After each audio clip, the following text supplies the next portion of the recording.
Hello everyone, welcome back to my channel. तो मैं आ गया हूँ आप सभी के लिए शिमला मनाली ब्लॉग का 7वां पार्ट लेकर। तो इस पार्ट में आप बर्फ़ देख के समझ गए होंगे मैं कहाँ जा रहा हूँ।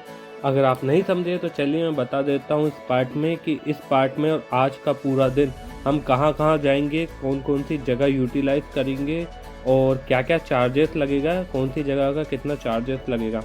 तो हम रेडी होकर ब्रेकफास्ट कर कर और हमारी घूमने वाली लिस्ट उठाकर निकल जाते हैं आज पूरा दिन एक्सप्लोर करने के लिए।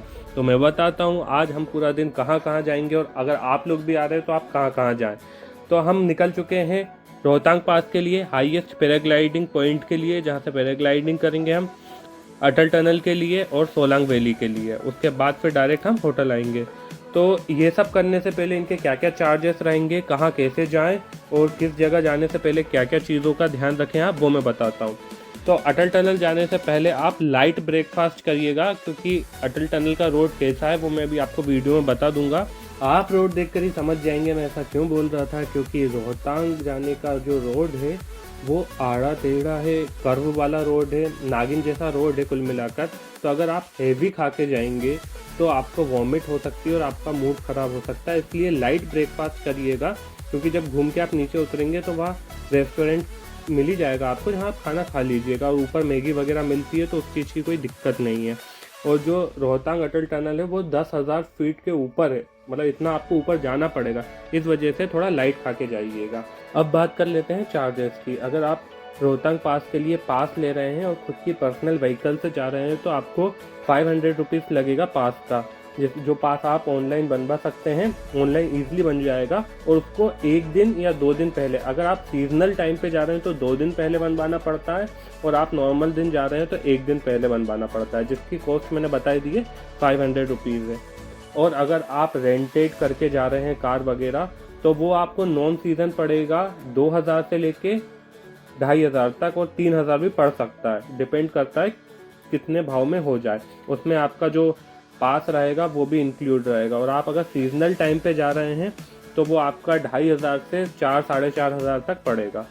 तो ये रहा आपका चार्जेस जो रोहतांग के लिए आपको पर्सनल व्हीकल से लगेगा और रेंटेड व्हीकल से लगेगा। तो आप जब रोहतांग जाएंगे तो रास्ते में आपको पड़ेगा बहुत सारे पैराग्लाइडिंग पॉइंट पड़ेगा रुकते रुकते, पर एक सबसे टॉप पे जो पड़ेगा, ये जहाँ पर हम पहुँच गए, जहाँ पर हमने पैराग्लाइडिंग करी थी, ये हाईएस्ट पैराग्लाइडिंग पॉइंट। यहाँ का चार्ज वो ये कि आप कब जा रहे हैं वो डिपेंड करता है। तो यहाँ 5,000, 6,000 तक का ईजिली हो जाता है। तो वो और आपकी बार्गेनिंग पे भी डिपेंड करेगा कि आप कितना, तो 4,000 में अप्रोक्सीमेटली हो जाएगा, 4,000 या 5,000 में, वो आप देख लीजिएगा।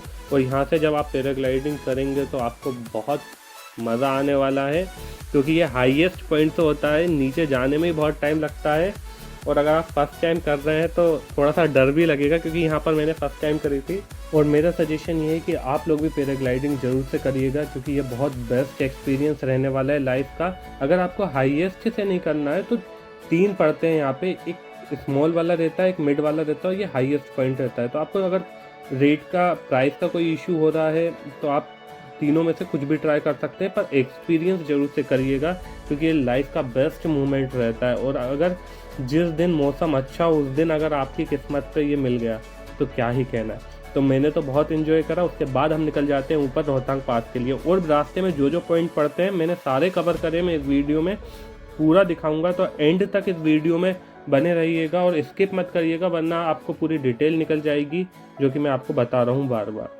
पैराग्लाइडिंग का मज़ा लेकर, मौसम को एंजॉय करते हुए हम निकल जाते हैं आगे इन पहाड़ों के साथ। और जैसे ही हम ऊपर चढ़ते जाते हैं, ये पहाड़ हमारे साथ चलते जाते हैं, और आप व्यू देख ही रहे हैं मोबाइल में कि कितना प्यारा व्यू आ रहा है। उसके बाद ये रास्ते में एक और पॉइंट पड़ता है जहाँ पर आप रील्स, फोटो, वीडियो अच्छे से शूट कर सकते हैं। यहाँ कार लगाने की भी अच्छी जगह पर है, और यहाँ कोई टाइम इशू नहीं है। यहाँ आप आराम से अपनी फ़ोटो वगैरह क्लिक करवा सकते हो। ये बहुत अच्छी जगह है। तो आप जब भी जा रहे हो तो यहाँ एटलीस्ट आधी घंटे के लिए यहाँ ज़रूर से रुकिएगा। और यहाँ का पानी बहुत ठंडा रहता है, तो वो भी देखिएगा। और यहाँ पे फ़ोटो वीडियो आप जो भी आपको करना है वो करिएगा। मैंने तो यहाँ ढेर सारी रील बनाई थी और फ़ोटो खींची थी।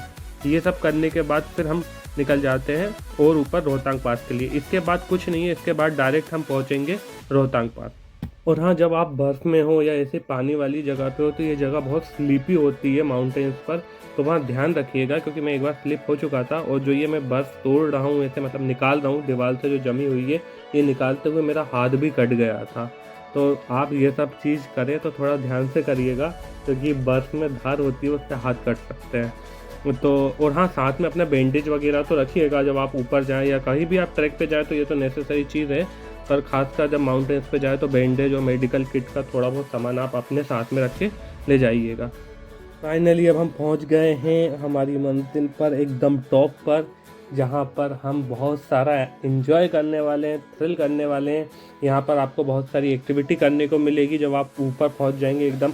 अभी आपका यहां से ट्रैक चालू हो जाएगा एक तरीके का। तो ये बहुत बेस्ट एक्सपीरियंस रहेगा लाइफ का क्योंकि इसमें आपको ट्रैक भी मिलेगा करने को।